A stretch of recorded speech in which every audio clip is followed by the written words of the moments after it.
이제 강의 시작하도록 네. 하겠습니다. 박수로 맞이해 주세요.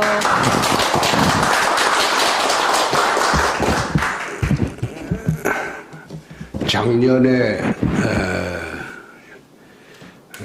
이 자리에 오려고 했는데 코로나 때문에 국회가 폐쇄되는 바람에 좀 늦어졌습니다.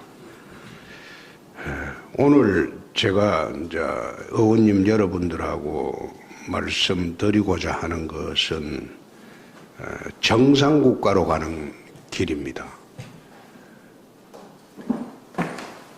해방 이후에 대한민국은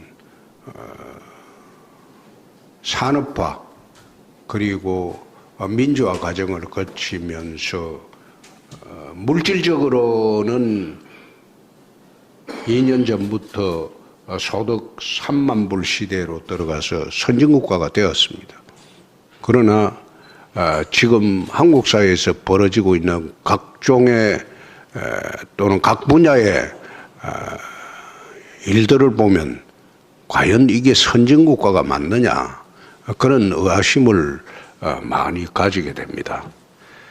특히 탄핵을 통해서 등장한 586 운동권 정권이 지난 5년 동안 대한민국에서 자행한 그 모든 일들이 얼마나 한국 사회를 혼란으로 끌고 가고 있고 또 한국 사회를 어렵게 하고 있느냐 거기에 대한 이야기입니다.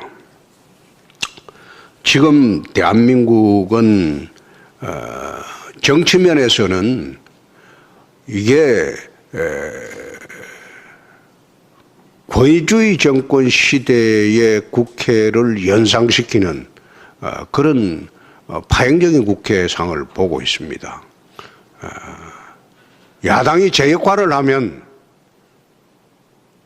권위주의 정권 시절에도 야당이 제 역할을 해가지고 야당의 기능이 살아 있었는데 이게 이제는 권위주의 정권 시대가 끝나고 그야말로 선진국 국회가 되었는데도 국회가 지금 권위주의 정권 시절의 국회처럼 운영이 되고 있습니다. 최근에 벌어진 일련의 국회 현상을 보면 참 기가 막히다 못해 이거는 이런 게 국회인가 이런 생각이 들 정도로 제가 국회에 26년 전에 들어왔습니다. 지금 국회에서 15대 출신은 야당에서는 저 하나밖에 없습니다. 그리고 여당에서는 김민석 의원하고 서른 의원이 있는데 워낙 그분들은 띄엄띄엄 국회에 들어왔기 때문에 15대 출신이란 느낌을 못 받을 겁니다.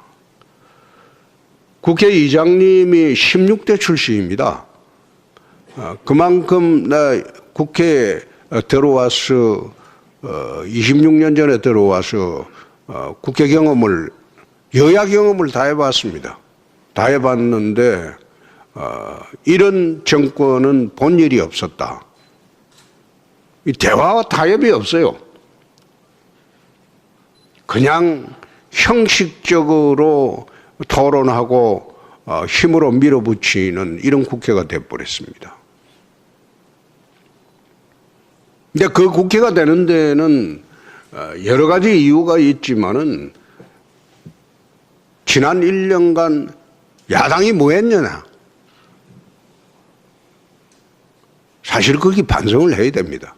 왜 최근에 국민의힘에서 당대표 선거에서 중진 의원들이 몰락을 했느냐. 그건 초선들 파워가 아닙니다.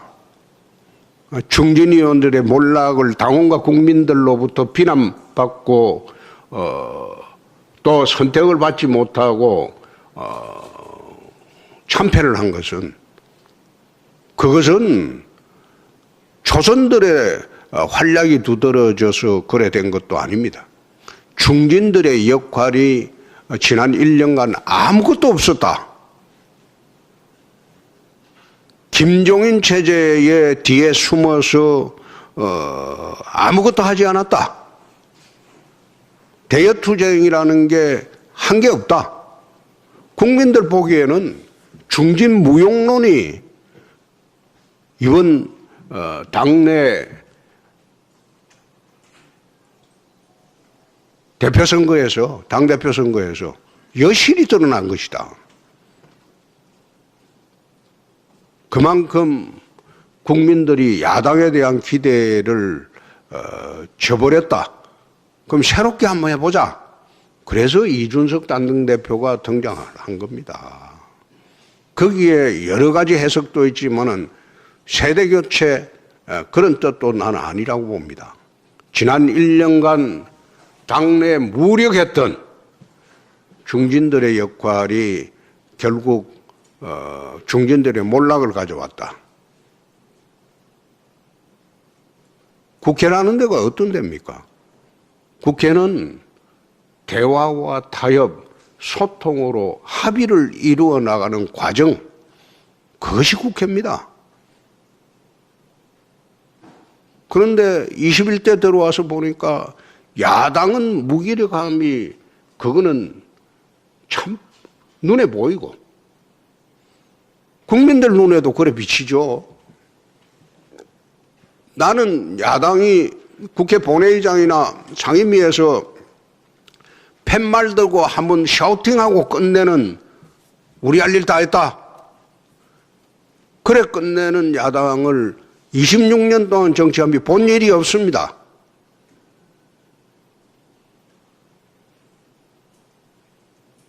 근데 그걸 1년 동안 해왔으니까 야당에 대한 기대 국민들이 했겠습니까? 당원들이 했겠습니까? 그래서 물론 그 과정에서 패스트 트랙 사건도 있었고 또 국회 선진화법이라고 소위 만들어 놓은 것이 이 식물국회법이 되어버렸기 때문에 그런 영향도 있었을 겁니다. 그러나 지난 1년간 김종인 체제에서 야당은 아무것도 한 일이 없었다.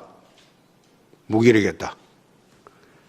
또 정치를 586 운동권 정권이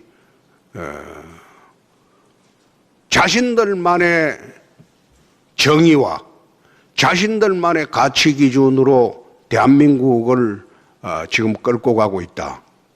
그렇게 하니까 국회라는 게 의미가 없는 그런 기관이 되어버렸다. 이 정치를 복원해야 된다.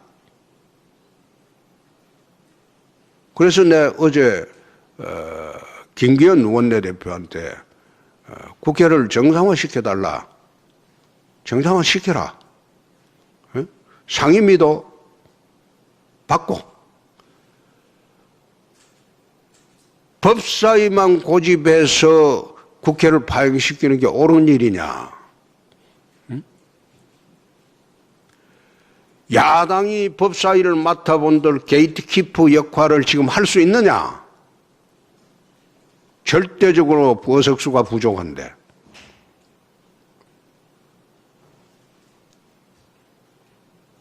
법사위는 여당 몫으로 주고 그리고 예결위를 야당 몫으로 받아라. 그리고 상임위 7개를 야당 몫으로 차지해서 곧 대선을 앞두고 국정조사, 국정심사, 감사가 이루어지는데 거기에 야당이 제한적으로 활약이라도 해야 될 것 아니냐. 또 지난번처럼 전부 다 내주고 상임위에서 팻말이나 들고 샤우팅하다가 끝내는 그 국회를 계속할 것이냐.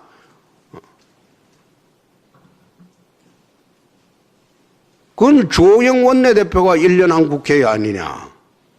그래 하고 난 뒤에 주호영 원내대표는 얼마나 국민의 심판을 받았냐. 당원의 심판을 받지 않았냐. 국회를 정상화시키라. 그리고 야당으로서 역할을 하자. 응?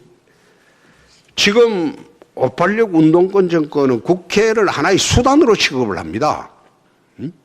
자기들의 입법 목적, 정책 목적 모든 것을 이루어가는 수단으로 취급을 하고 있기 때문에 이것을 최소한도로 저지할 수 있는 길은 국회를 정상화해서 상임위원장 차지하고 상임위에서 최소한 그 상임위만이라도 나라를 정상화하는 길을 찾아야 한다.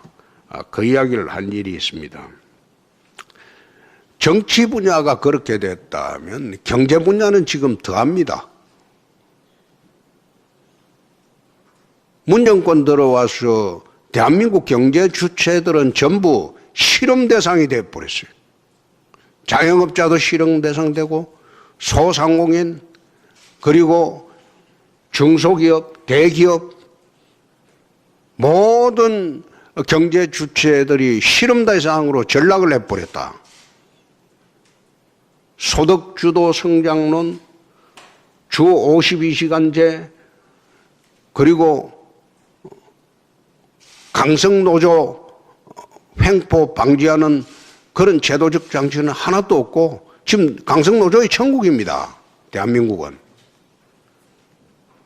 이렇게 만들어 놔놓고 기업들을 갑질을 하면서 걸핏하면 세무조사, 공정거래위원회 이 동원해서 칼질을 하려고 덤비고 그리고 기업의 총수들은 경제적 공동체 이론, 묵시적 청탁론 그런 거로 검찰을 동원해서 감옥 보내고 지금 대한민국 경제는 IMF 시절로 되돌아가고 있습니다. 그럼 이것도 정상화해야 되는데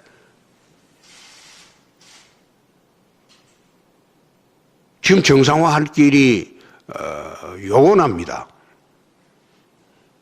야당이 정상화하는데 앞장을 서줘야 되는데 야당은 무기력하고 국민들이 마음 위에 둘 곳이 없다. 사회는 어떻습니까? 사회는 온통 좌파우파가 분열이 되어 있어가지고 이 해방 직후에 좌익 우익 분열상과 거의 유사한 형태로 극렬한 대립상을 보이고 있습니다. 대한민국이 해방 직후에 보였던 좌익 우익 분열상만큼이나 지금 좌파우파 분열상이 극렬합니다. 그게 더더욱 조장이 되는 게 이 정권입니다.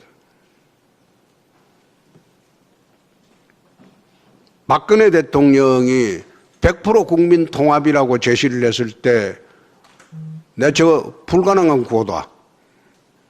저 안 될 것이다. 결국 박근혜 대통령 탄핵 문제도 좌파우파의 극렬한 대립상에서 나온 그 산물입니다. 박근혜 대통령이 탄핵을 당하면서 무능했다, 무기력했다, 뭐 그거 인정합시다. 지금 그 무능과 무기력의 정도가 문재인 정권의 정도를 넘어섰습니까? 나는 오히려 문재인 정권의 무능과 무기력이 박근혜 정권보다 훨씬 더하면 더했지 덜하지 않는다. 그런 상황에 있는데 국민들이 보기에는 이 정권이 빨리 끝나기를 바라고 있습니다.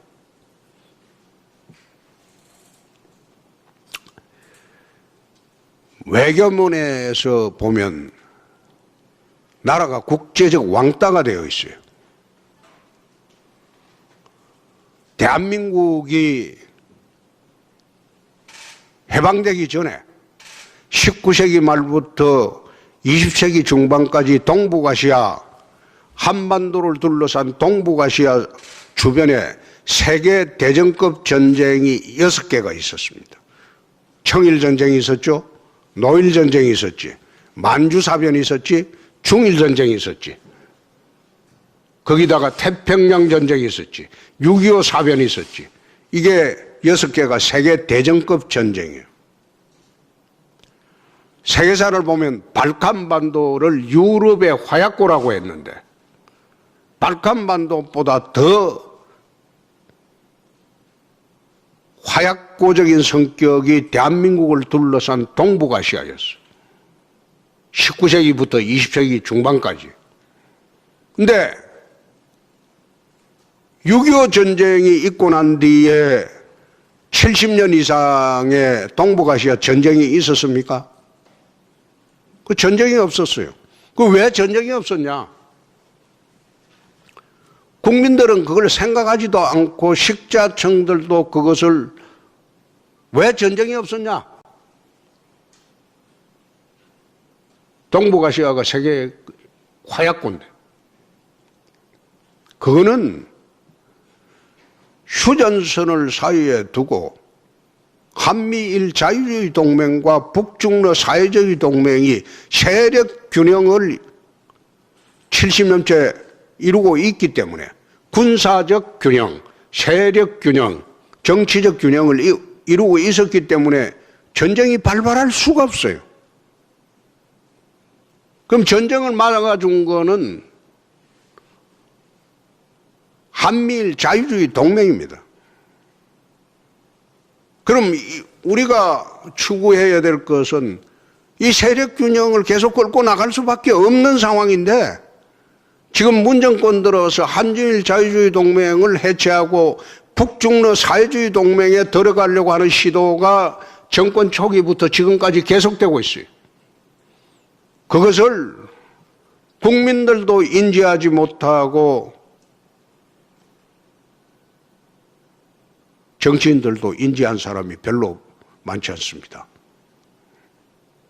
지난번 탄핵 대선에 제가 출마하면서 구호를 내세운 게 자유대한민국을 지키자였습니다. 근데 그 구호는 색깔론으로 매도되고 묻혀버렸어요. 지금 5년 가까이 지난 지금 그 말이 틀렸습니까?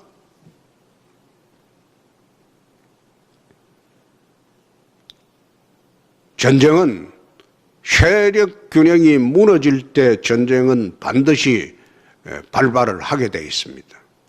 그래서 외교적인 측면에서도 우린 한미일 자유주의 동맹을 다시 복원하고 강화하는 게 가장 지금 한반도의 군사균형을 유지하는 길이다. 대북 정책만 하더라도 저는 이 정부의 대북 정책을 햇볕 정책의 연장이라고 난 보지 않습니다. 김대중 노무현 대통령의 햇볕 정책이라는 말은 그나마 좀 일리가 있었어요. 대북 화해 협력 정책이다. 그런 측면에서 우리가 비판을 하기는 했지만은 어느 정도 일리가 있는 그런 정책 전환이었어요. 왜 그런가 하면 햇볕 정책의 원조는 91년도 노태우 정권의 북방 정책입니다. 노태우 정권의 보수 정권의 북방 정책을 펼치면서 남북 협력 구도를 먼저 물꼬를 튼 게 노태우 정부입니다. 북방 정책의 연장으로 햇볕 정책이 등장한 거예요. 그래서 나는 거지 그 햇볕 정책을 부정적으로 보지는 않습니다. 단지 햇볕 정책을 수행하는 과정에서 밀실거래하고 무조건 지원하고 그거는 잘못된 거죠. 그러나 이 정부가 취하고 있는 대북 정책은 이거는 햇볕 정책이 아니라 종북 정책입니다. 맹목적으로 김정은 따라가기 종북 정책입니다. 그 사이에 이 정권의 실세들이 한 이야기, 김정은에 대해서 한 이야기, 그걸 전부 한번 여러분들 검색해보고 과연 이 정부가 추진하는 게 햇볕 정책이냐 종북 정책이냐 한번 검토해 보십시오. 종북 정책이라고 하면 또 강성보수도 이런 식으로 또 지레 겁을 먹어가지고 말 한마디 못하는 그런 야당 의원들 쳐다보면서 참 딱하다. 국회의원은 한국 사회 리더입니다. 리더. 리더가 여론을 쫓아가고 여론만 따라가는 것은 리더 아니에요. 그럼 팔로우에 불과해요. 그게 어떻게 리더입니까? 여론이 잘못 형성되고 잘못되어 가면 그것을 바로잡고 옳은 방향으로 끌고 가는 게 국회의원의 역할입니다. 그 요즘 국회 들어와서 보니까 리더가 되려는 국회의원은 눈에 잘 안 보이고 전부 팔로우만 하려는 국회의원들만 눈에 보인다. 그러니까 대중이 비난을 하면 두려워하고 대중이 비난을 하면 대중의 요구에 잘못된 것이라도 따라가는 그건 국회의원 아니에요. 그건 팔로우예요. 국회의원은 한 번 하더라도 그런 국회의원 해서는 안 돼요. 또 그런 국회가 돼서도 안 되고. 저보고 강성 이야기하는데 내 참 어이가 없는 게 야당이 강성으로 투쟁을 해야 정권이 오죠. 정권이 어디 거지가 동냥하듯이 해가지고 정권이 옵니까? 정권은 정치 투쟁을 해서 승리자가 쟁취하는 거예요.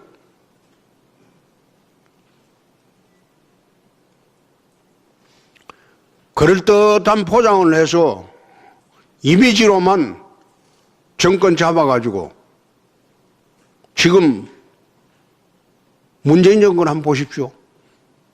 지난 대선 토론회 할 때 내가 참 걱정스러웠던 게 어차피 문재인이가 될 건데 토론을 해보니까 이 사람 머릿속에 든 게 있나? 그냥 사람 좋은 사람 이미지 하나로 저 대통령 돼가지고 제대로 할 수 있겠나?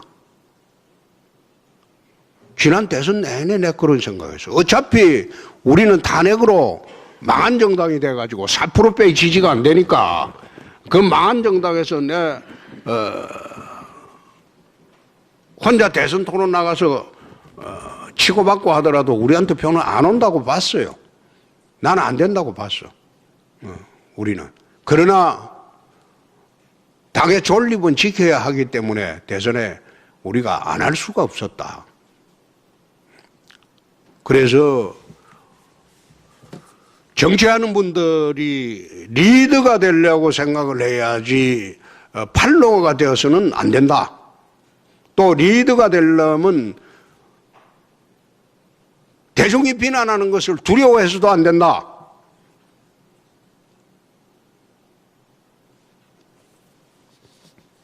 나라가 정상적인 나라가 아니기 때문에 우리가 지금 정상적인 나라로 만들어 가려면 정권을 잡아야 되는데 정권을 잡으려면 야당이라도 우선 화합해야 된다.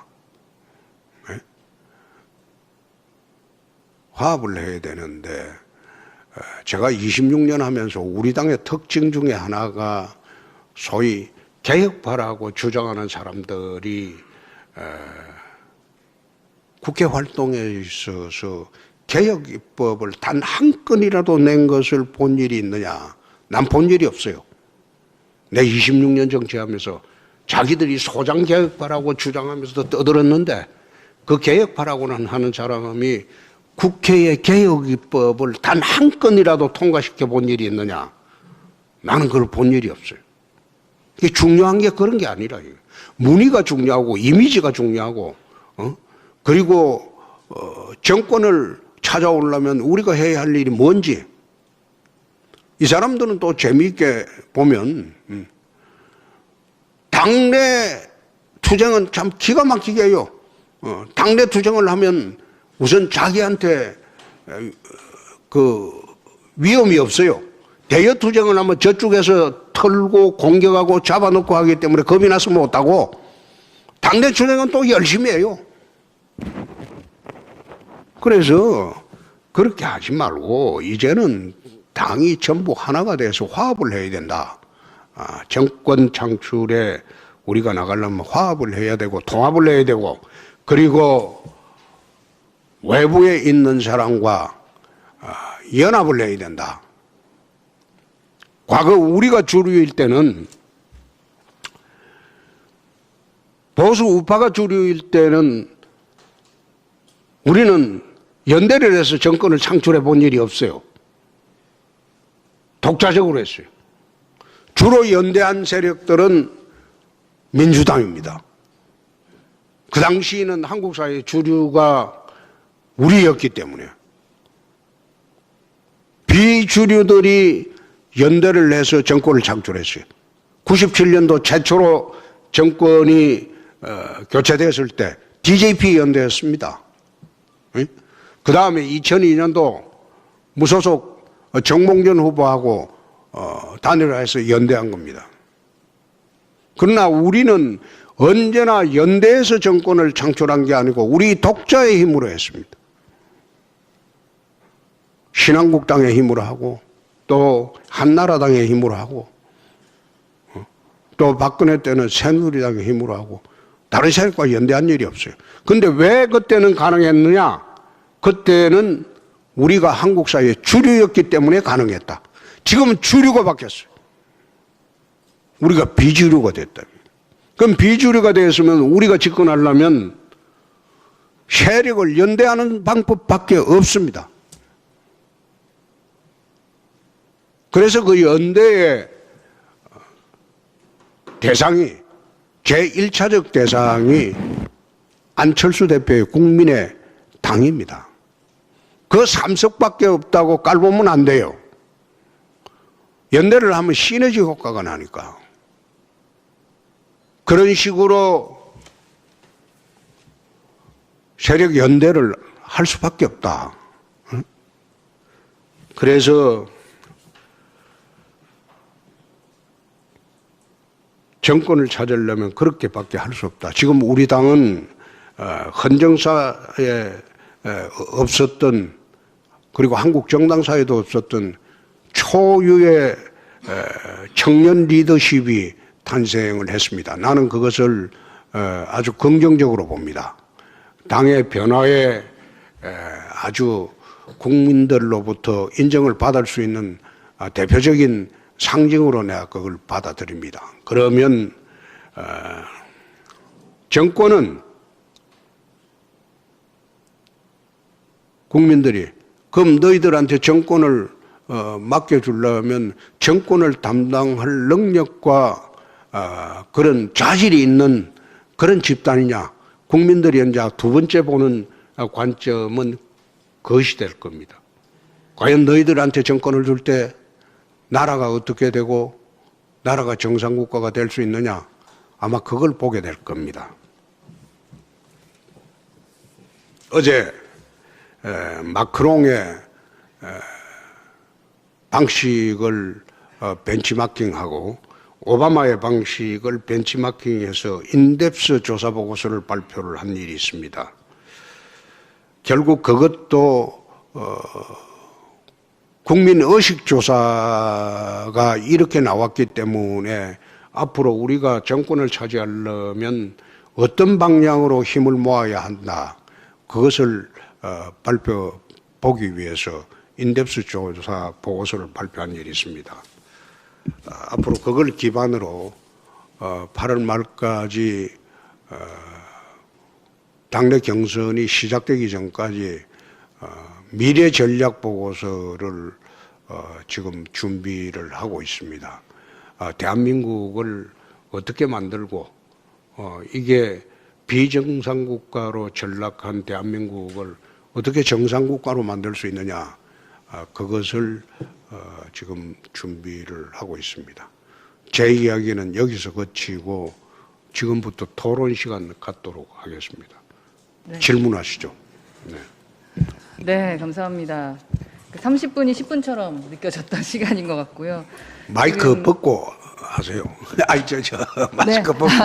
네, 30분이 10분처럼 느껴졌던 시간이었던 것 같고, 지금 정치, 경제, 사회, 외교, 북한, 그리고 국회의원이 어떻게, 어떤 사람이 돼야 되는지, 팔로워가 아닌 리더가 돼야 된다라는 중요한 말씀 해주시고, 우리가 대한정당으로서의 능력도 보여줘야 된다라는 좋은 말씀들 많이 해주셨습니다.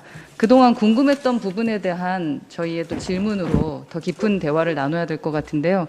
질문, 예, 김영식 의원님 질문. 네. 마스크 좀 벗고 합시다. 그렇게 합시다. 예. 반갑습니다. 우리 홍준표 의원님. 뭐 자주 인사를 못 드렸습니다. 같은 지역구인데 불구하고. 저는 경북 구미시에 있습니다. 김명식 국회의원이고요. 뭐 직접적으로 이렇게 깊게 대화를 나눠본 적이 없어가지고 주로 지면을 통해 가지고 말씀을 많이 들었습니다. 근데 아까 조금 전에 그 말씀하신 것 중에 초반에 작년에 이제 1년 동안 대여 투쟁이 없었다. 그래서 이게 뭐 중진들이 몰락이 왔었다. 또 지금 청년이 탄생한 배경도 아마 이런 이 결과로 보지 않나 하는 생각도 좀 듭니다. 근데 저희들은 초선이다 보니까 그때 과연 과거와 같은 20대 때 같은 대여 투쟁 방식이 옳은지, 안 그러면 작년과 같은 그와 같은 어떤 대여 투쟁 방식이 옳은지는 많은 토론이 좀 있었고요.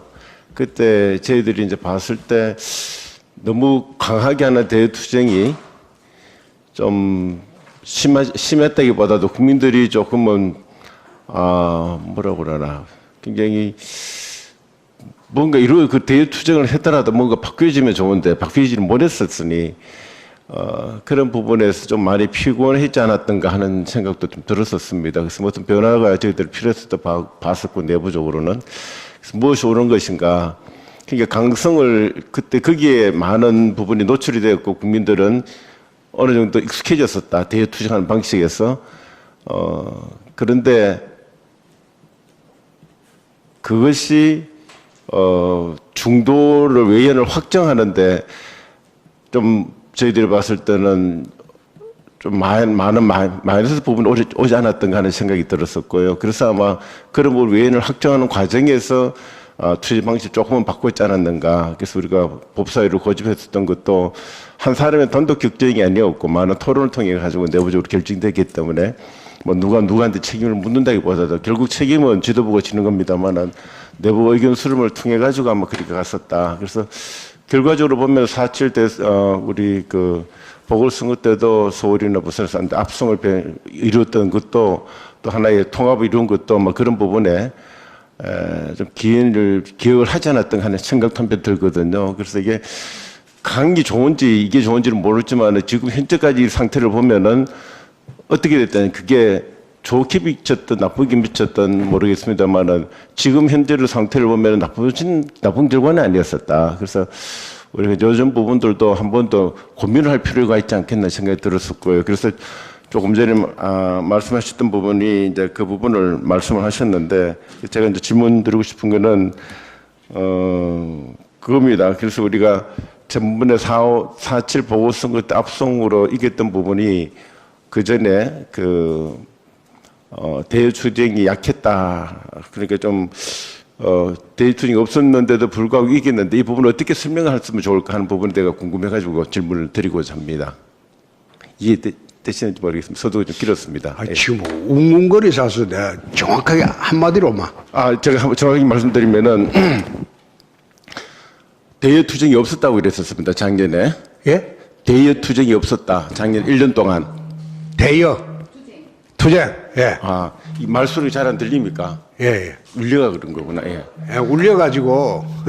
죄송합니다. 그러니까 예. 대여 투쟁을 어떻게 했으면 좋겠느냐? 아닙니다. 작년 1년이 대여 투쟁이 없었다고 말씀을 하셨는데, 근데 결과를 봤을 때는 4월 7일 보궐선거에서 저희들이 이제 압승을 하지 않았습니까? 예. 그 부분을 어떻게 그러니까 이게 분리됐다고 볼 수는 없는 거거든요. 그 결과를 이겼기 때문에 그 예. 부분에 대해 가지고 어떻게 설명하실 수 있을까? 보궐선거 압승을 했는데 어떻게 설명을 하느냐? 그러니까 그때 대여 투쟁이 없었는데도 불구하고 이겼으니. 예. 그건 내 이야기를 할게요. 네네. 지난 보궐선거는 반사적 이익입니다.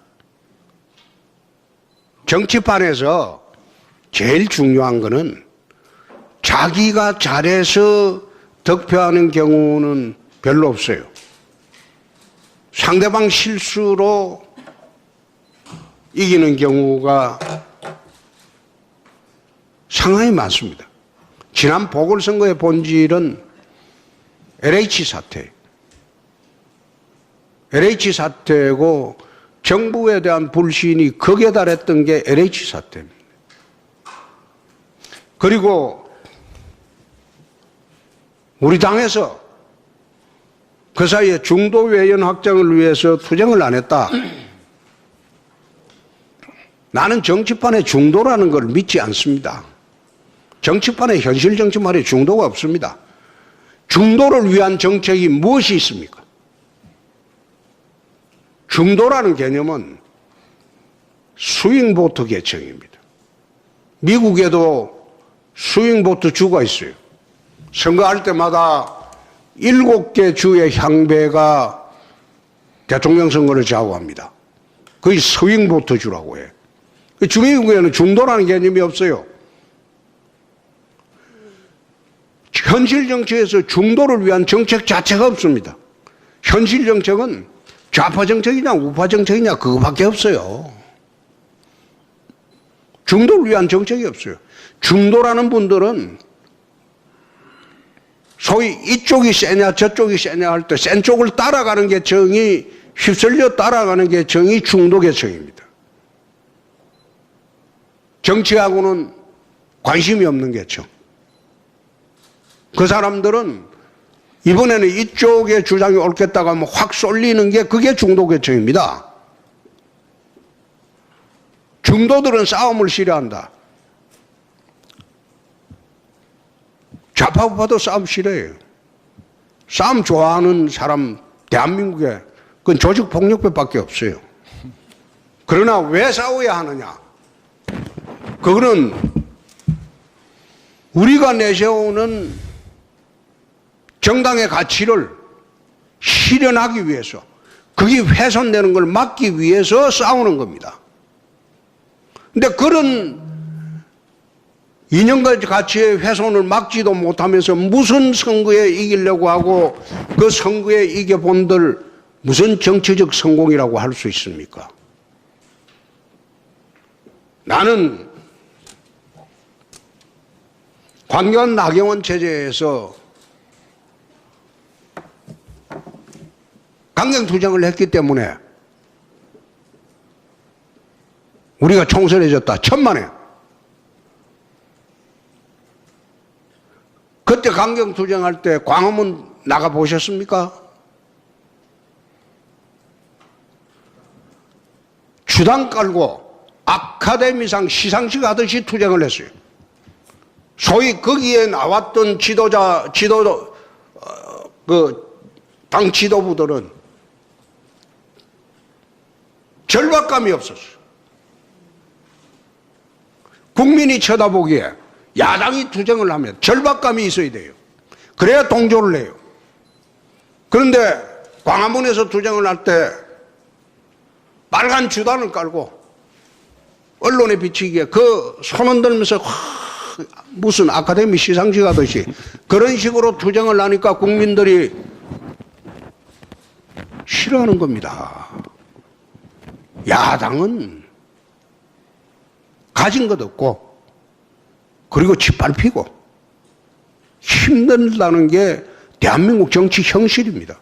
그럼 이것을 국민들이 제대로 느끼게 처절한 투쟁을 해야 되는데 그런 투쟁을 하지 않았다. 황교안 나경원 체제에서. 그래서 국민들이 했고 지난 총선에 참패한 것은 막장공천의 탓이다. 지난 총선에 한번 보십시오. 공천할 때 여러분 그 수도권 공천 어떻게 했습니까? 전국 공천도 어떻게 했습니까? 예? 생판 그냥 뭐 젊은이들 벨트라 이래놓고 전혀 연고도 없는데 과천에다가 딴 데서 뛰는 사람 그거다가 집어 이어놔놓고 무슨 선거가 됩니까? 예? 그리고 이유 없이 컷오프한 게 어디 한두 보입니까? 그리고 자기하고 경쟁자가 될 만한 사람은 무조건 공천 안 주는 걸 전제로 하고 그런 행보는 안 벌였습니까? 그게 국민들 보기에 막장 공천 아니었습니까? 그러니까 참패한 거예요. 지난번에 공천만 정상적으로 했어도 당이 일당이 되었을 거예요. 그래서 그런 것을 전부 감안을 해서 당의 노선과 투쟁 방향을 정해야지. 지난번에 황교안 나경원 체제에서 강경투쟁을 해서 국민들이 등을 돌렸다. 난 그렇게 보지 않습니다. 강경투쟁가 아니고 그건 투쟁을 많은 거죠. 신용만 낸 거죠.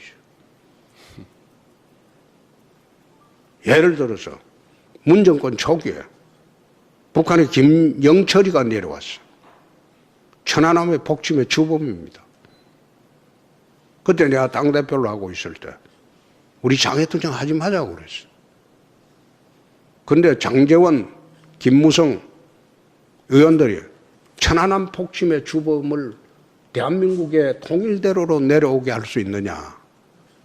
그날 저녁에 의원들 몇 사람 데리고 통일로를 점거해버렸어. 근데 밤에 의원들이 순식간 6, 70명이 몰렸어요. 그 영하의 날씨입니다. 밤새도록 시켰어요. 아침 되니까 거기에 10,000명 이상이 모여버렸어요. 통일로에. 김영철이가 내려오려고 하다가 못 내려오니까 군부대 개구멍 통해서 내려오고 올라갈 때도 우리 통일로로 못 올라가게 지켰어요. 똑같은 개구멍 통해서 올라갔어요.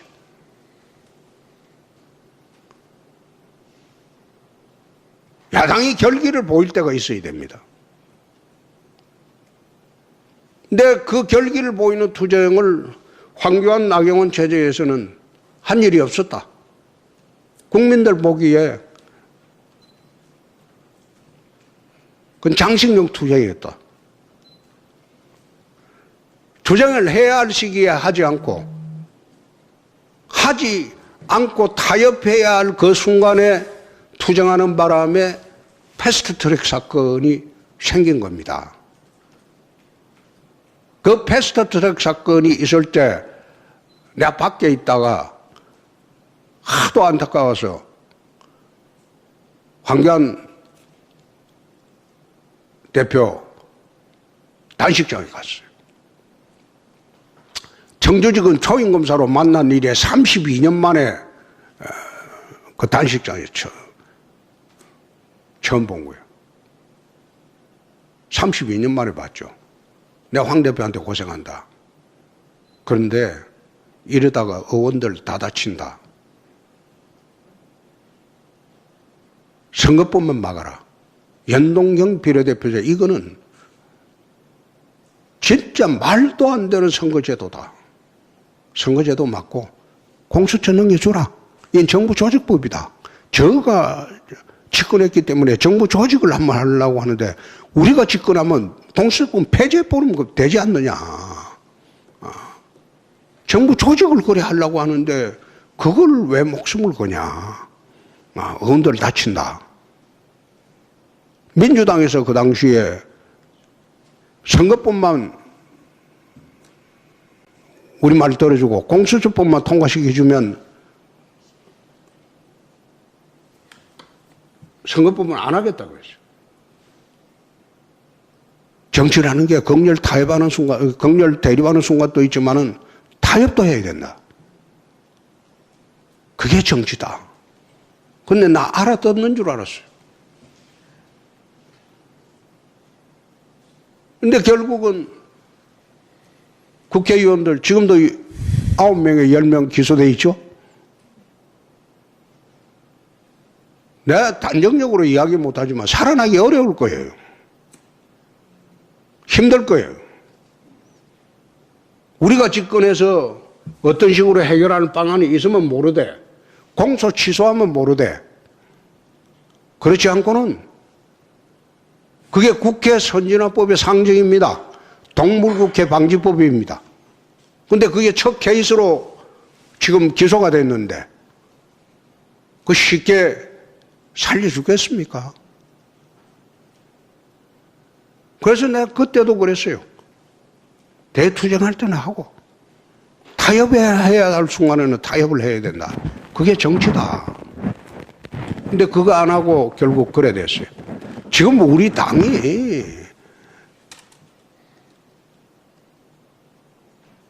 이 정권은 이제는 떠나는 정권이에요. 떠나는 정권에서 우리 당 지지율이 이 정도까지 올라오는 것은 어느 정권에나 다 있는 일입니다. 어느 정권에나. 잘해서 올라온 게 아니고 그게 반사적 이익이라는 겁니다. 요즘 정치권에서 화두가 되고 있는 게 발광체냐 반사체냐 그 이야기죠. 반사체에 불과하다. 지금은 이걸 갖다가 발광체로 만드는 작업을 어떻게 해야 될 것이냐 그 문제다. 예, 또 말아야 되겠다 이런 생각이 드는데 지금 질문하실 분들이 지금 연이어 계시기 때문에 이제 서로 시간 조정이 좀 필요한 것 같다라는 생각이 듭니다. 우선 양금희 의원님 질문하시고 그다음에 최승재 의원님 질문하시도록 하겠습니다. 예. 홍준표 대표님 오늘 말씀을 마스크 벗고 질문하죠. 방송이 되고 있어가지고요. 예. 홍준표 대표님 오늘 말씀 들으면서요. 대표님의 이미지가 왜 홍카콜라인지를 명확하게 인식하게 됐습니다. 굉장히 명확하시고 논리적이고 단순하게 모든 사람을 설득할 수 있는 그런 능력을 가지고 계시다는 점을 굉장히 많이 느낍니다.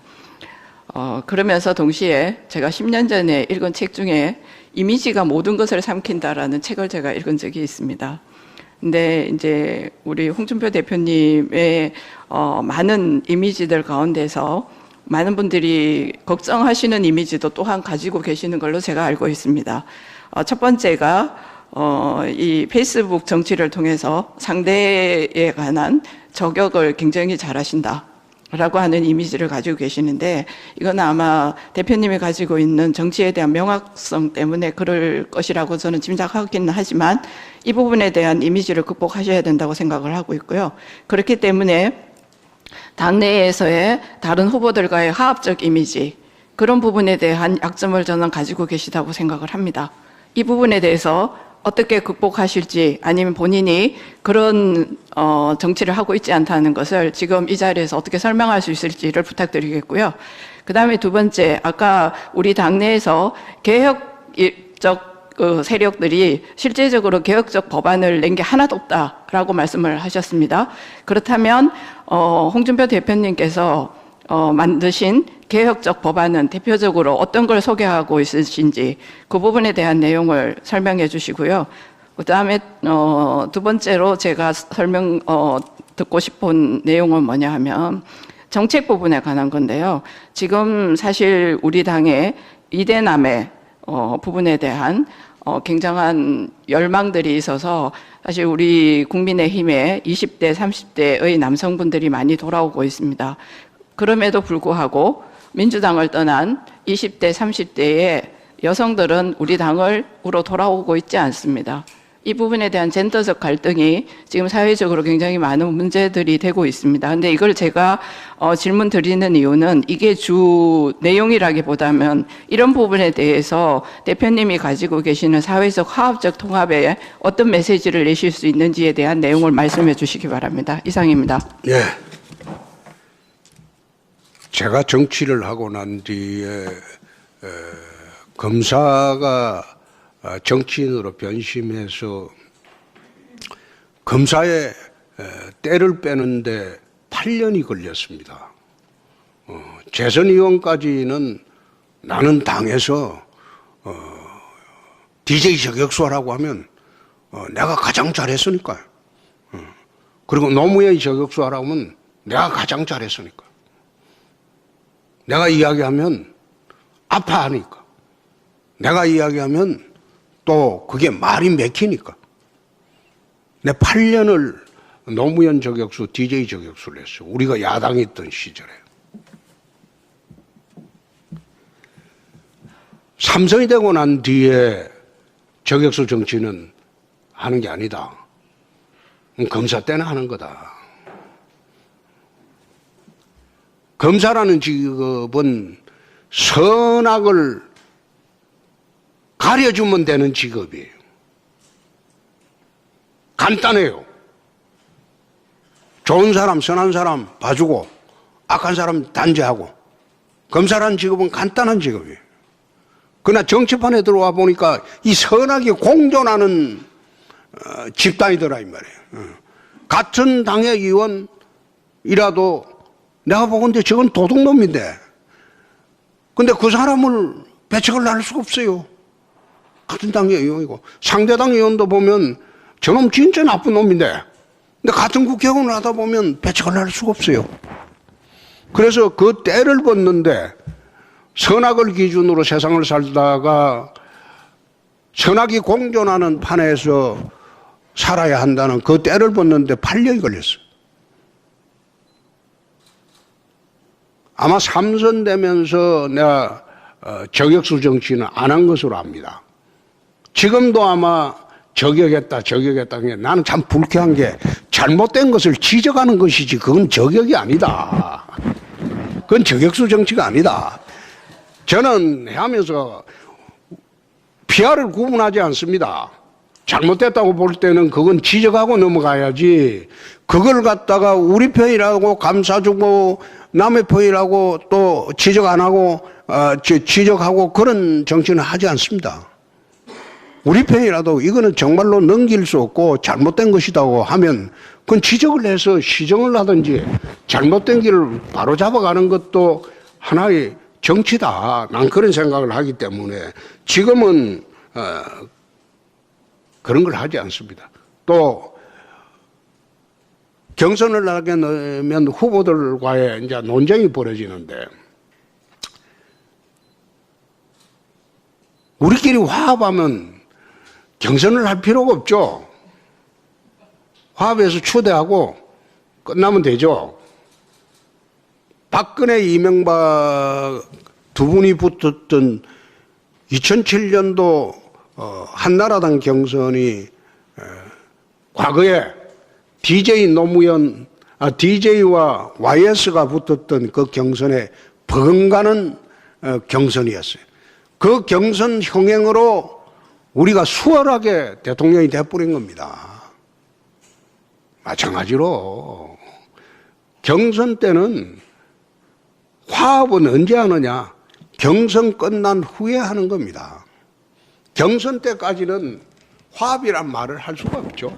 그리고 치열하게 박근혜, 이명박, YSDJ처럼 내부 경선을 할 때는 치열하게 해야 됩니다.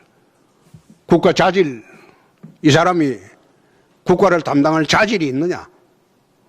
그 다음에 본인과 가족들이 도덕적으로 정당하냐? 국민들한테 도덕적으로 당당하냐? 그 검증을 해야지. 검증도 안 하고 덜렁 내보냈다가 본선에 가서 터져 나오면 어떻게 막을 거예요? 97년도 7월에 신한국당 구룡쟁패전이 있었을 때 그때 이해창 총재가 당선이 됐어요. 후보로.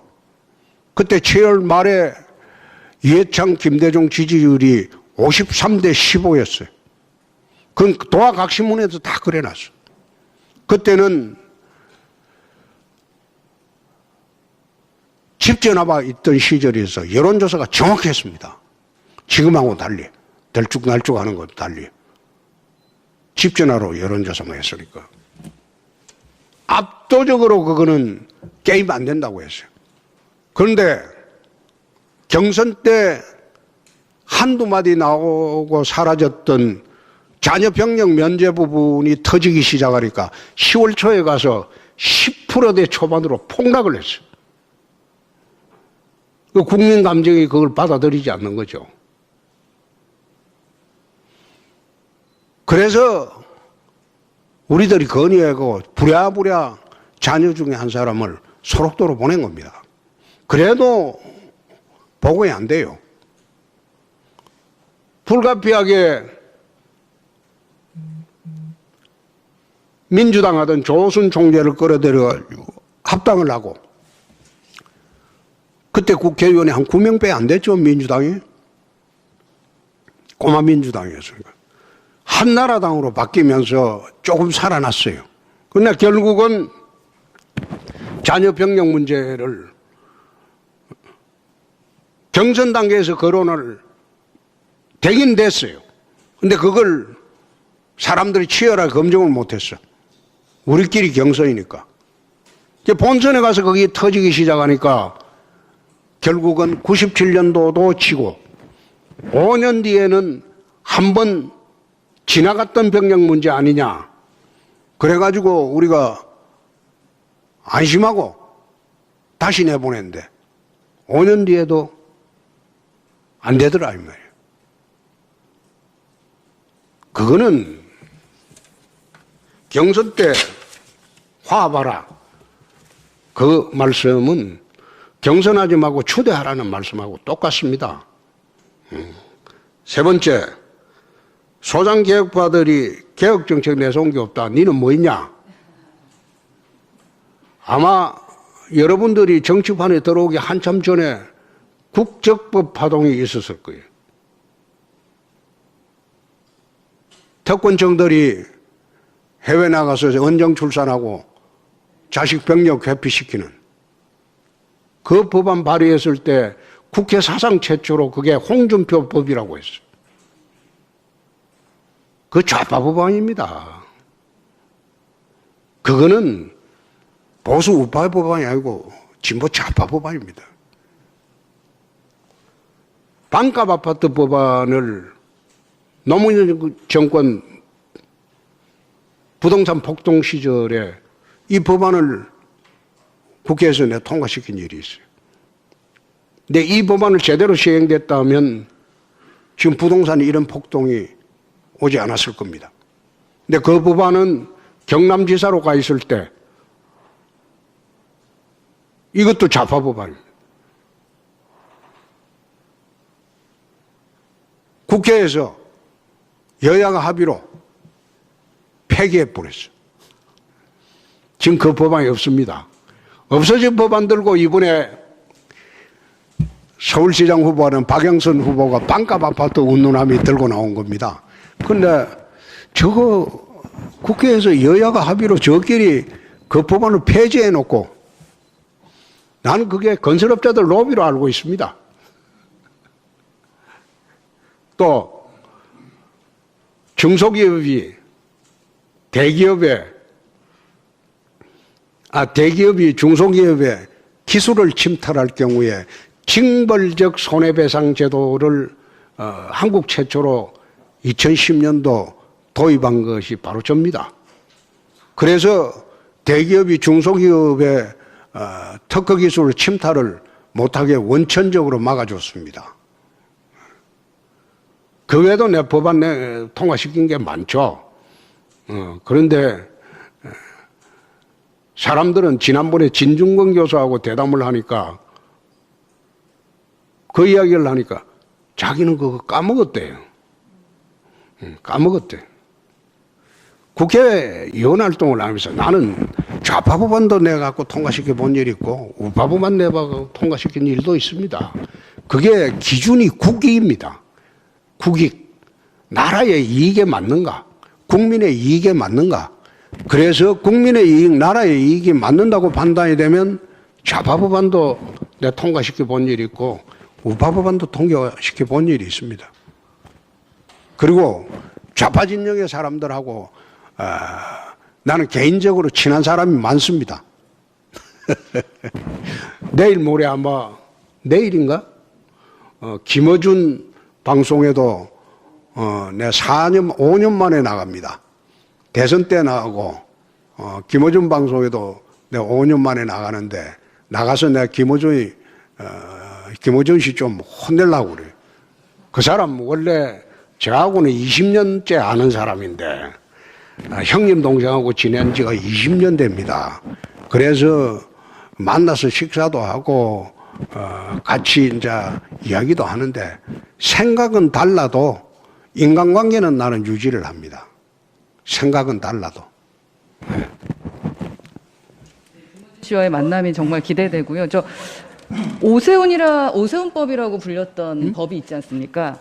오세훈법이라고 불렸던 정치자금법, 그리고 정당법, 공직선거법, 이것도 개혁 입법이라고 생각이 드는데 어떻게 판단하고 계세요?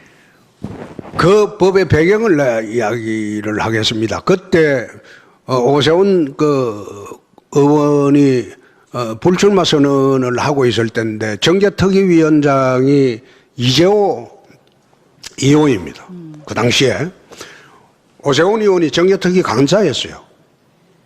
그래서 제가 전략기획본부장 하면서 지구당을 없애고 오세훈법 후원의 조항 이것도 많이 고쳐가지고 이재호 장관한테 넘겨줬어요. 정계특위위원장. 그걸 이제 오세훈 시장이 조금 손질해가지고 통과시킨 게 소위 오세훈법입니다. 근데 본인 혼자 다 했다 그러면 안 되지. 그거는 이재호 장관이 정계특위위원장을 하고 오세훈 시장이 그때 간사를 했고 내가 전략본부장을 했고 전략본부장을 할 때 선거 앞두고 선변 경쟁을 하니까 그 차원에서 만들어준 법안이 그 법안입니다. 그건 당의 종합적인 작품이었다. 예. 질문에 답하지가 안 하신 게 있습니다. 20대. 예. 최근에 이제 여론조사를 보면 20대들이 우리 당을 지지를 많이 해요. 많이 하는데 남성들이 많이 해요. 여성들은 아직 안 돌아왔고 나는 페미니즘 문제로 극렬히 갈려져 있다고 보는데 제가 모 언론사하고 인터뷰하면서 지금 페미니즘을 논할 때냐 나는 휴머니즘을 이야기를 할 때지 페미니즘 이야기할 때는 아닌 것 같다. 이미 우리나라는 물론 억압받는 여성도 있지만은 상당수가 여성의 지위가 회복이 되었다. 그래서 그것만 고집하지 말고 휴머니즘 측면에서 페미니즘을 바라보는 게 옳지 않겠나. 내가 그 이야기를 한 일이 있습니다. 그래서 페미니즘 논쟁 자체는 그건 하면 할수록 우리 당의 손해다. 그렇게 해서도 안 되고. 그래서 저는 페미니즘 논쟁을 이야기할 때는 휴머니즘을 이야기합니다. 휴머니즘으로 돌아가는 게 그게 맞지 않겠나. 그 이야기를 합니다. 예. 편하게 답변이 됐습니까? 네. 최승재 의원님 오래 기다리셨습니다. 네. 네. 우리 대표님, 제가 대표님 전에 원내대표님 하실 때 그때부터 이제 회의 가면은 당대표 할 때지. 네, 아니 원내대표님 때 뵀어요 그때. 아, 그때부터 봤어요? 네, 그때 회의. 거의 13년 전인데. 네, 그때 회의에 들어가서 그때도 말씀하실 때 보면 간단 명료하게 시원시원하게 말씀하셨는데 스타일은 항상 안 변하는 것 같습니다. 질문 간단하게 드리면요. 저희가 궁금한 거는 항상 그렇습니다. 요새 대표님 다시 오시고 이제 요새 말씀하시는 거나 그리고 보고서 보면서 느끼는 거는 요새 이제 이준석 당대표가 이렇게 새로 왔는데 그러면서 느끼는 감정들은 특히 이제 초선 의원들이 느끼는 감정은 이제 야당 시절이 오래 길고 이것이 그동안 힘들었던 게 있었고요. 뭐 지금 대표님 말씀하시는 거나 이렇게 하신 메시지는 정확하게 좀 알겠는데 이것이 어떤 혁신의 또 어떤 이미지이고 그다음에 또 한편으로 본다면은 또 집권을 위한 또 어떤 변화의 또 시작이고 설레는 감정도 있거든요. 또 그런 부분의 어떤 변화라고 시작이 듭니다. 근데 대표님이 갖고 있는 지금 말씀하시는 그런 메시지와 이런 부분은 또 훌륭한 경험이시고 또 지혜이시고 또 그 부분에 대한 명확성은 있는데 또 한편으로 본다면은 실패에 대한 경험을 다시 반복하고 싶지 않다는 생각도 또 하게 됩니다.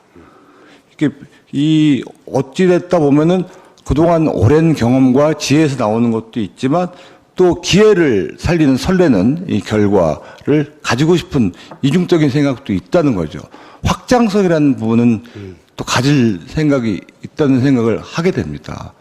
사실은 우리가 어찌됐든 간에 정당이라는 것은 집권을 해야 되지 않겠습니까? 그래서 확장을 해야 될 필요성, 이 혁신이라는 것이 나이로 된다고 생각하지는 않습니다. 생물학적 나이는 필요 없다고 생각하고 생각의 차이가 있다고 생각하고요. 또 이렇게 질문을 하지만 저는 대표님께서 이런 인덱스 보고서를 내시는 걸 보면서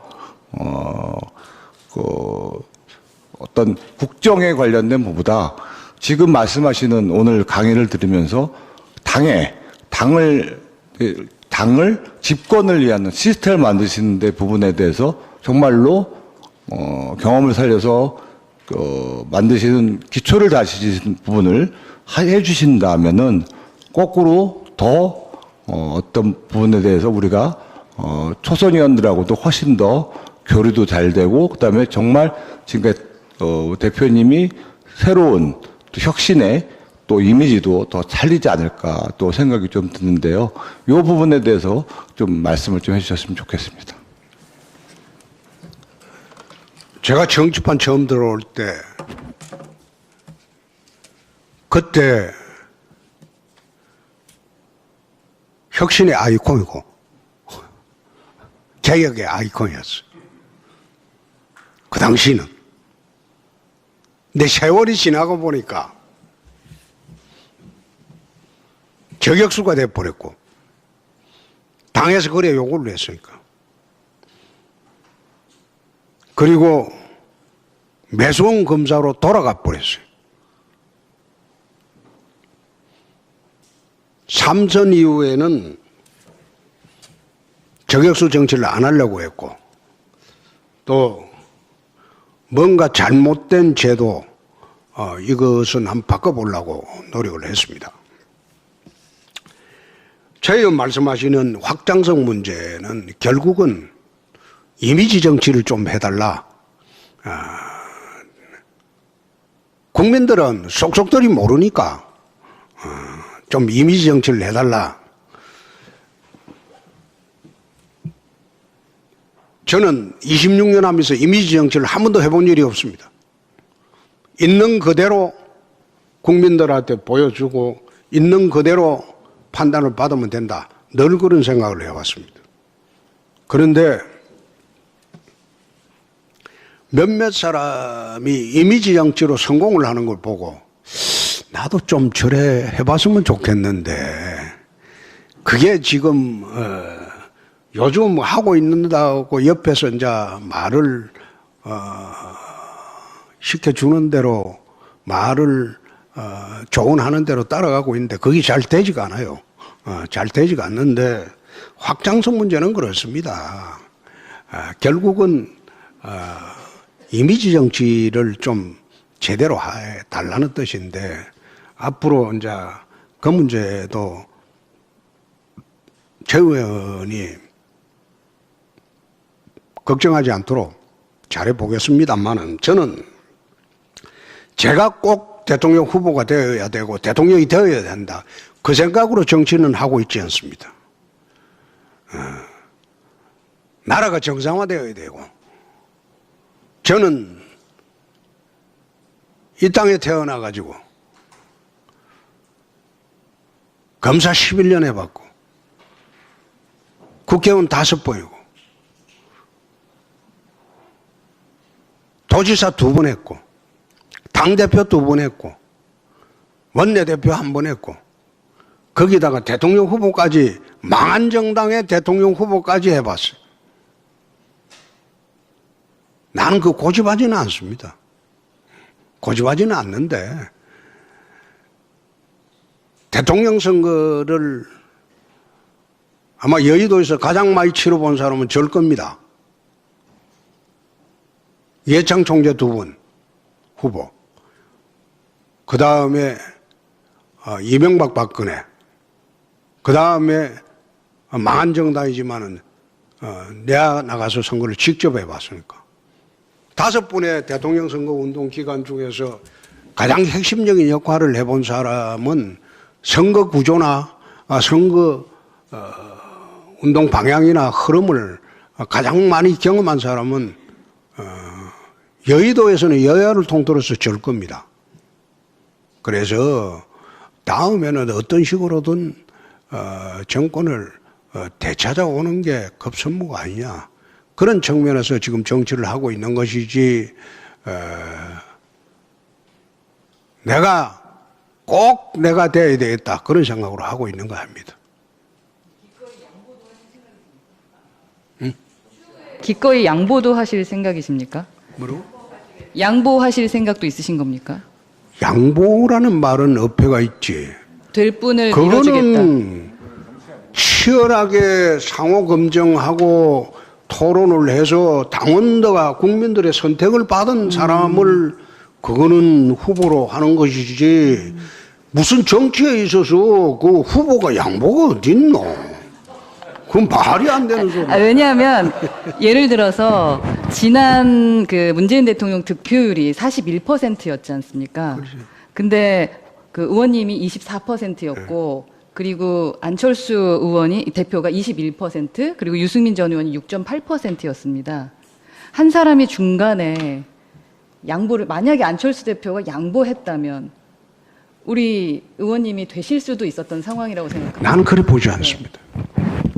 안 대표가 양보를 했어도 문재인이 판이 됐을 겁니다. 그 판은 우리가 될 수 있는 판이 아닙니다. 안 대표를 좋아하던 사람이 전부 나한테 왔다? 그거는 현실 정치에서는 그건 불가능한 겁니다. 그거는 지난 선거는 집권당이 폭망했기 때문에 제1야당한테 갈 수밖에 없었던 선거였고, 거기에 안 대표가 사퇴했더라도 그 표는 우리한테 다 오지 않는다.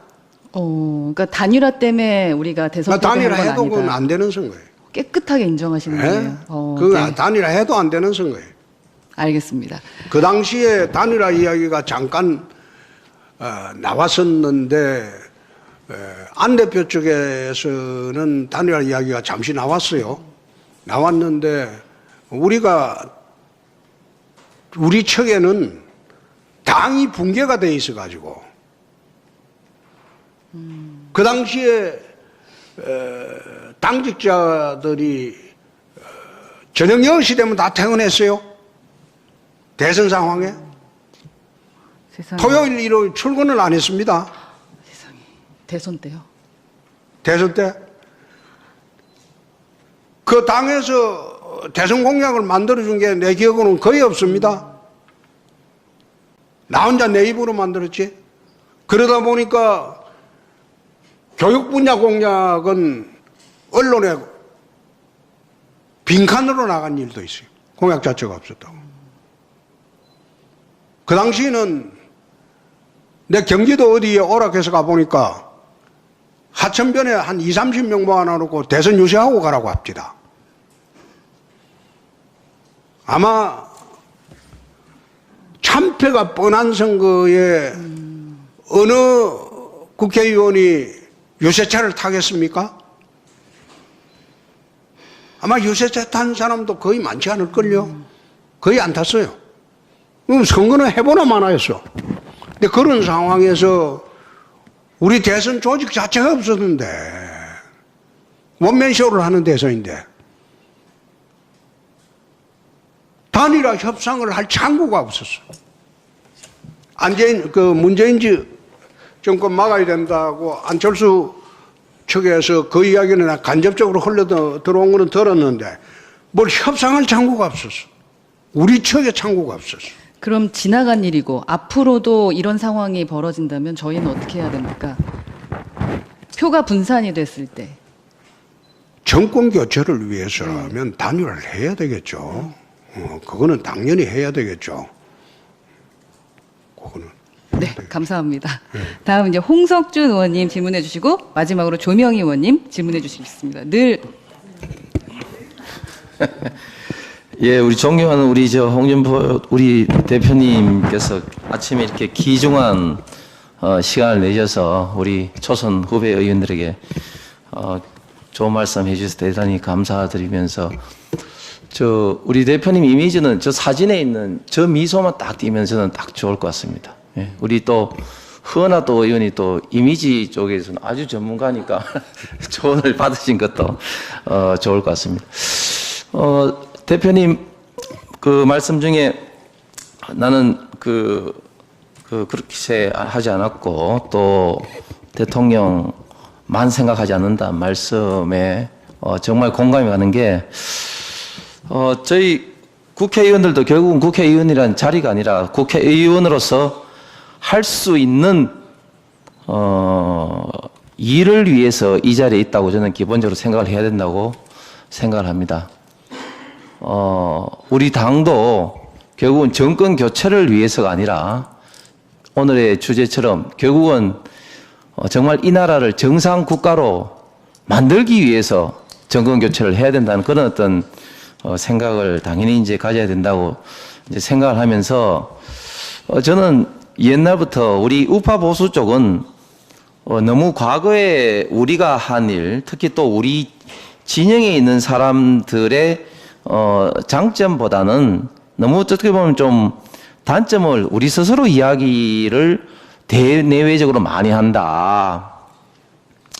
역사적으로 보면 복지와 지역 균형 발전을 한 게 사실은 좌파가 아니고 우리 박정희 대통령 때 각 지역에 국가산업단지를 만들고 의료보험 등을 했었고 오늘 또 홍 대표님도 말씀하셨지만 노태우 정권 때 북방외교와 특히 또 남북 간에는 남북기본합의서 특별히 또 호남 지역에는 광양제철이라든지 새만금을 그때 했고 또 YS 때 광주 민주화 운동 특별법을 함으로써 그것을 다 우리 우파 정권 때 했는데 어느 순간 우리는 그런 걸 잊어버리고 그게 마치 좌파의 전 인물처럼 생각을 하고 있는 것이 지금 작금의 어떤 현실인 것 같습니다. 우리 홍준표 대표님의 이미지가 강성 이미지고 또 심지어는 좌파 쪽에서는 지난번 대선 때 극우라고 생각했지만 우리가 곰곰이 생각해 보면 지난번 대선 때 홍준표 대표가 각종 TV 토론에서 이야기됐던 각종 이야기들, 남북평화쇼라든지 뭐 그런 등등의 대부분의 어떤 이야기들이 현실화된 것을 지금에서야 국민들이 유튜브에서 계속 돌려보면서 그때 이 말이 맞았구나 이런 어떤 생각들을 이제 많이 하게 되는 그런 어떤 현상이 그래도 이제 우리의 정권 교체와 정상 국가로 돌리는데 좀 희망이 보이는 그런 현상이 아닌가 생각합니다. 제가 좀 여쭈고 싶은 건 뭐냐면 우리가 정권 교체를 하더라도 과연 정상 국가로 가는 길은 굉장히 정권 교체보다도 힘들다. 지금 이 정부는 제가 가만히 보니까 참 잘하는 게 자기의 진영을 계속해서 넓히고 있습니다. 지금 현재 21대 들어와서도 보면 각종 법을 통과시키는 거 보면은 결국은 자기 진영 넓히는데 많은 노력과 법을 양산을 하고 있습니다. 대표적으로 가사노동자법을 통과시켜서 가사노동자 조합을 한다든지 특고 종사자들도 결국은 또 의무보험이라든지 그걸 통해서 엄청나게 자기 어떤 진영을 넓히는데 국가의 어떤 재정이라든지 미래는 도의시하고 넓히고 있다. 과연 이런 상황에서 우리가 정권을 잡았을 때 과연 저렇게 강력한 어떤 민노총이라든지 또 이런 막대한 어떤 재정 부담에 지금 돈을 주다가 또 결국은 또 돈을 안 주면 또 국민의 반발이 불을 보듯 빼는 이런 어떤 상황에서 과연 이런 문제를 우리가 어떻게 헤쳐나갈 것인지, 그리고 그것에 대해서 미리 대비하는 것이 집권 후가 아니라 우리가 정권 교체하기 위해서도 반드시 우리가 준비해야 되는 그런 과정인데, 도지사와 각종 또 그런 부분에 경험이 있으신 우리 또 대표님의 어떤 보완과 생각이 어떠신지 여쭤보고 싶습니다. 정권 교체 본들 국회가 3분의 2에 가깝게 점거되어 있고, 그리고 각종 사회단체 세력들에 의해서 나라가 제대로 운영이 되겠느냐, 그런 걱정이죠.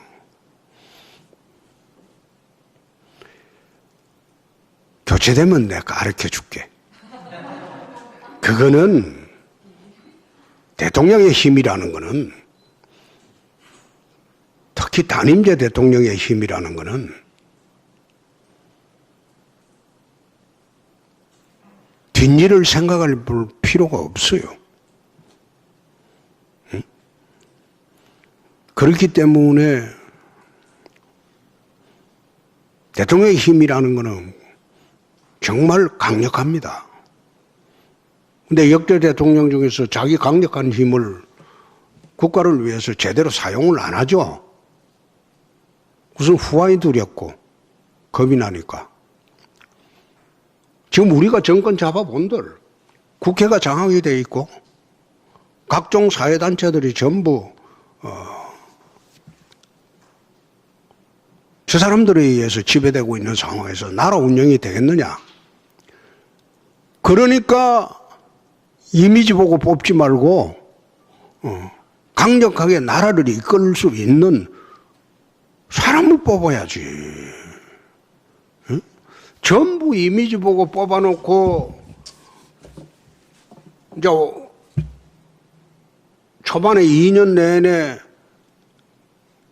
끌려다니는 정치하는 그런 사람 뽑으면 안 되지.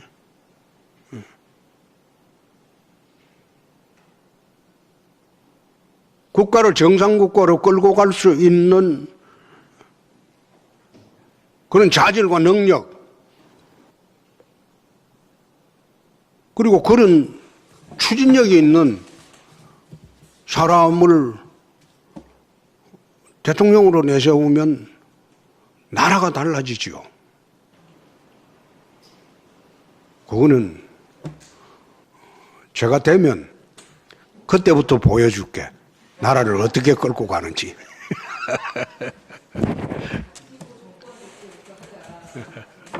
정권 교체가 돼야 정상 국가로도 갈 수 있겠다라는 생각이 듭니다. 답변은 1년 뒤에 듣는 걸로 하겠습니다. 홍성중 의원님. 네, 조영애 의원님 질문해 주십시오. 늘 마지막입니다. 오래간만에 우리 창녕사람끼리 이걸 안 하는 거로 하자. 제가 창녕에서 태어나서 초등학교를 창녕에서 다녀서 지금 우리 홍준표 대표님 하고 같은 고향에서 제가 대구 경북 창녕향후회 회장을 하고 있습니다. 근데 저희 말이 있어요. 오늘 분위기가 너무 딱딱한데 창녕인 가장 유명한 지역이 화왕산하고 우포예요. 그런데 화왕산에서 큰 불이 나면 창녕에 큰 인물이 난다. 이런 전설이 있어요. 전설이랄까. 그런데 창녕 화왕산에 불이 안 나면 그게 대구로 가서 비설산에, 대구에 그 둘러싸고 있는 게 비설산에 큰 인물이 난다. 그래서 예전에 화왕산에 불이 안 났을 때는 대구에 우리 대통령 박근혜 이명박 해서 큰 인물이 났는데 몇 년 전에 한 4년 됐습니까? 황산에 갈대밭에 큰 불이 났어요. 그런데 우리 창녕에 그 우리 홍준표 대표님도 계시고 우리 박원순 돌아가신 박원순 시장님도 계시고 박영선 다 창녕 출신입니다. 근데 지금 봐서는 그 두 분은 이미 돌아가시도 했고 이제 선거도 실패했고 그래서 남은 분은 이제 홍준표 대표님 한 분 남으셨는데 제가 19년에 창녕하고에 회장 취임할 때, 우리 사무국에서 그 창녕을 대표한 축사 동영상을 하는데, 그때 박원순 시장이에요. 그래서 박원순 시장 축사 동영상 뭐 준비했대. 그래, 야, 말이 되냐. 내가 회장이 우리 자유한국당인데. 아니, 그러면 우리 홍준표 대표님도 예전에 했었거든요. 대표 자리를 내놨기 때문에 안 했대. 야, 그럼 다 하지 마라. 해가지고, 저희가 우리 홍준표 대표님의 창녕 사랑에 대해서는 익히 앞으로 알게 모르게 기대를 하고 있습니다. 네.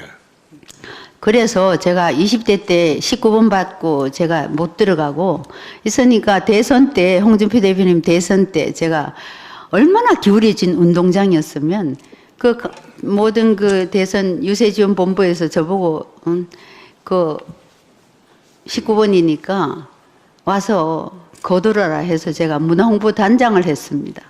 김종국 데리고 열심히 도왔어요. 근데 5%, 아까 말씀하신 대로 5%였던 기울어진 운동장이 마지막 24%까지 올린 거는 정말 대단한 조력이라 생각하고, 당에서는 정말 다들 아까 말씀하신 대로 인천에 주거디가 열심히 이 유세하는데 사람 모으는데 저희 너무 힘들었어요. 정말 기울어진 운동장이었고, 참 그런데도 이렇게 그만큼 지지를 올린 게 굉장히 대단한 조력을 가지고 계신다고 생각을 합니다. 근데 지금 재수 뛰어난 도지사 행정이나 우리 사법이나 모든 저는 역량을 다 능력이나 모든 걸 다 갖추고 계신다고 생각해요. 그때 저희가 가장 힘들었던 게 프레임이었어요. 아까 이미지. 이상한 언론에서 우리 대표님이 그냥 하지도 않으신 말씀도 막 어떤 여성이 굉장히 싫어하는 그런 프레임을 세우고, 특히나 젊은 여성들에 대한 어떤 그런 이미지가 굉장히 저는 다 알아요.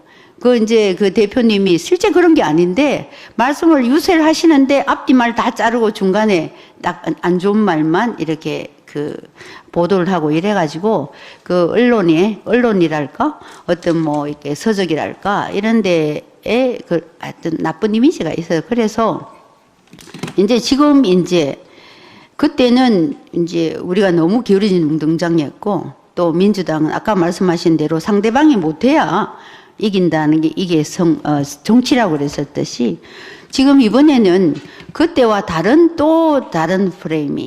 프레임이랄까?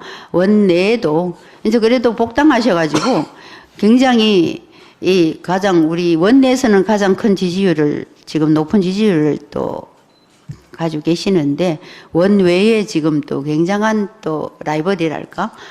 굉장한 그때하고 다른 그런 좋다면 좋고 악한 그런 조건인데, 지금 딱 두 가지 가장 우리 대표님한테 제가 우려가 되는 거는 디테일에 너무 약하신 거예요. 강하고 굉장히 옳고 정상이 굉장히 강한, 굉장히 옳고 굉장히 정상적이고 역량은 있으신데, 이 검사의 그냥 직업병이 오래 하셔가지고 디테일에 굉장히 약하신 거예요. 사근사근하고 소프트한. 그게 이딴 사람은 검사도 지금 그만둔 지 얼마 안 된 사람도 그러지 나는 그만둔 지가 20년이나 근데 직업병이 너무 경상도 꼰대라서 그래요. 그게.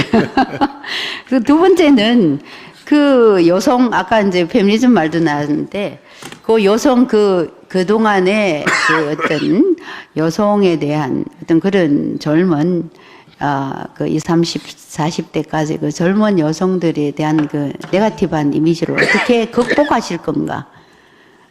그래서 두 가지를 한번, 답을 듣고 싶습니다. 속 시원한 답을 한번 듣고 싶습니다.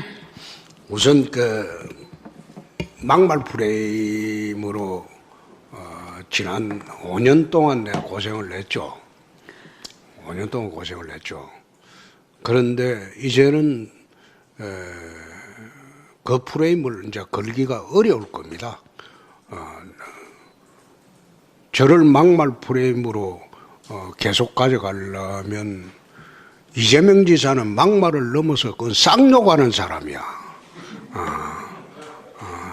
쌍욕하는 사람인데 쌍욕하는 사람이 막말한다고 이야기하는 거는 더 웃기지요. 그래서 민주당에서 아마 이재명 지사가 되면 그 프레임을 걸기는 정말로 어려울 것이다. 자기는 뭐 비교가 안 되는 쌍욕을 해대고 사는 사람이니까 거기는 잘못된 프레임에 걸려서 고생했다. 두 번째, 꼰대 이미지라는 거는 이게 붙여버리면 이걸 벗어나기가 굉장히 힘들어요. 말하자면 요즘 젊은 꼰대들이 얼마나 많습니까? 꼰대들이, 젊은 꼰대들이 그래 많은데 사실상 이 꼰대 이미지라는 거는 나이로 인해서 생기는 게 대부분이거든요. 대부분이거든.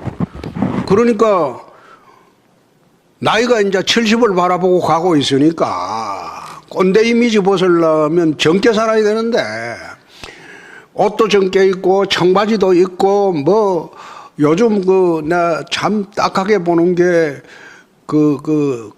정세균 선배 하는 거 쳐다보면서 야 이래까지 해야 되냐. 그건 코미디도 그런 코미디가 없어요. 아유, 어떻게 그걸 내 딱하게 봤는지.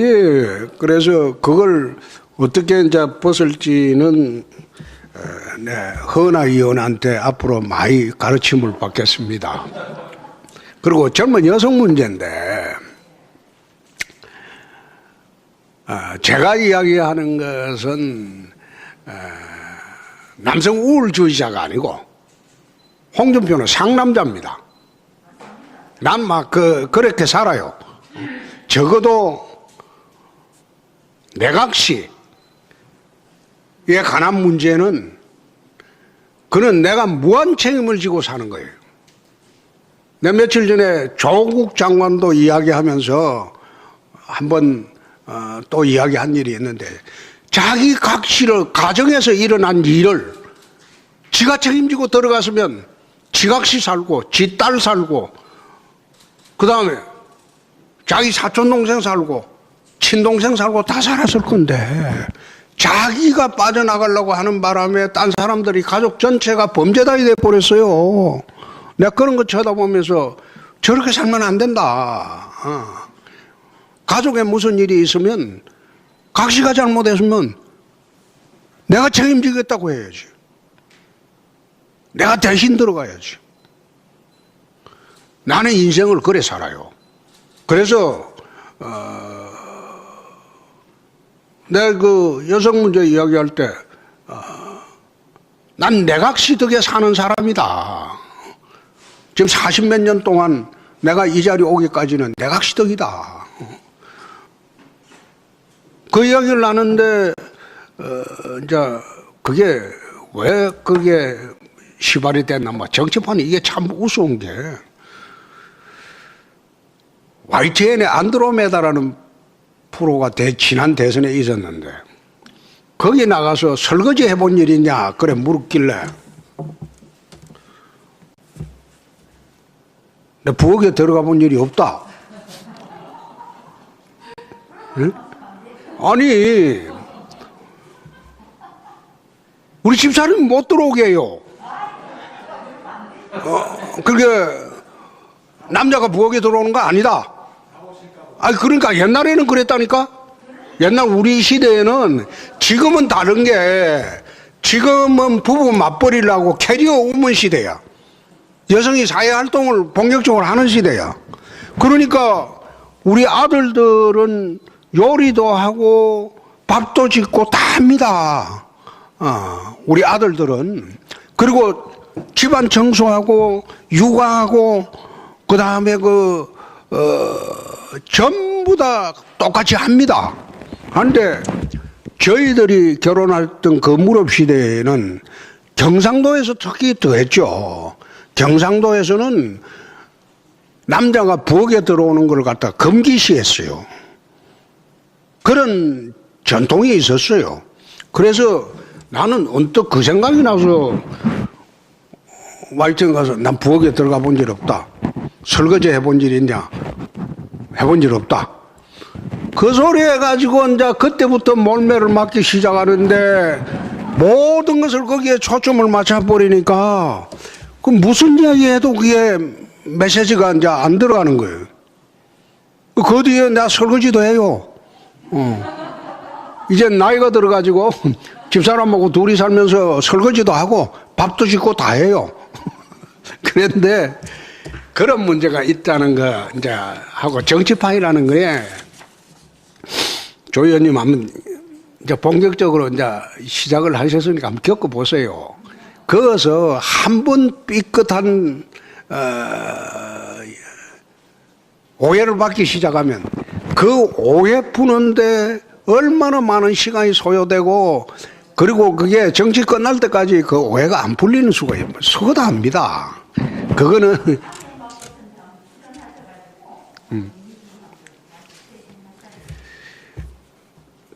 근데 아마 제가 76년도 집사람 만나가지고 이제 81년도 결혼을 합니다. 하는데 82년도 합니다. 하는데 내가 엄처시야에 살은 게 40년이 넘어요. 이 밖에 나가면 홍준표가 저 뭐 아주 집에 가서도 폭군처럼 굴 것 같은데 우리 집 사람이 아주 엄격해요. 그리고 워낙 그거 하기 때문에 나는 그래서 여성 문제를 이야기할 때 참 조심스러운 게 자칫하면 오해를 받으니까 앞으로 조심하겠습니다. 네.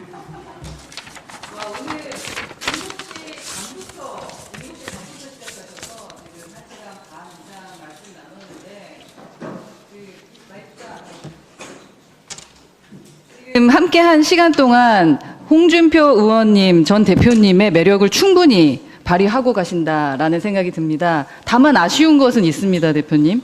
예? 네, 꼰대가 되지 않으시려면 멋지게 외모를 꾸미시는 것도 필요하지만 남을 칭찬해 주시는 것도 필요하거든요. 저희 이제 명불허전 보스다가 1년 훨씬 넘게 초선들이 열심히 국회의원 리더로서 서기 위해서 노력하고 있습니다. 그래서 우리 명불허전 보스다에 있는 초선들이나 아니면 지금 열심히 활동하고 있는 21대 초선들에게 응원의 메시지나 칭찬의 말씀으로 마무리를 지으면 어떨까요? 네. 우리 초선 의원님들이 역대 국회와 다르게 21대에는 활발합니다. 활발한데 그래서 내가 말씀드린 건데 여러분들은 저는 26년 정치에도 개파에 들어가 본 일도 없고 개파를 만든 일도 없습니다. 그것은 국회의원이라는 자리는 국민대표 기관입니다. 300명이 있으면 국회가 300개가 있는 겁니다. 쉽게 말하면 1인 성조예요. 헌법상으로. 그래서 헌법상으로 1인 성조인 국회의원을 개파의 쫄개로 삼아가지고 오라가라 하고 지시하고 그따위 짓을 하는 것은 헌법 정신에 반한다. 그래서 저는 26년 동안 어느 개파에 들어가 본 일도 없고 개파를 만든 일도 없습니다. 우리 21대 국민의힘 국회의원님들은 앞으로 아까 제가 말씀드렸지 리더가 되라는 거예요. 팔로우는 되지 말라는 거예요. 팔로우 정치를 시작을 하게 되면 그 사람 정치 인생은 참 허망해집니다. 그래서 우리 21대 국민의힘 초선 국회의원님들은 이제 정치를 시작하셨으니까 앞으로 대한민국 전부 리더가 되라. 팔로우가 되지 말고 칭찬. 그렇게 부탁을 드리겠습니다. 칭찬 한 말씀 해달라고 말씀드렸는데. 잘하고 계신다니까. 네, 잘하고 계신다라는 걸로 마무리하셨습니다. 네, 오늘 말씀해주신 우리 홍준표 대표님, 의원님께 큰 박수로 마무리하도록 하겠습니다. 감사합니다.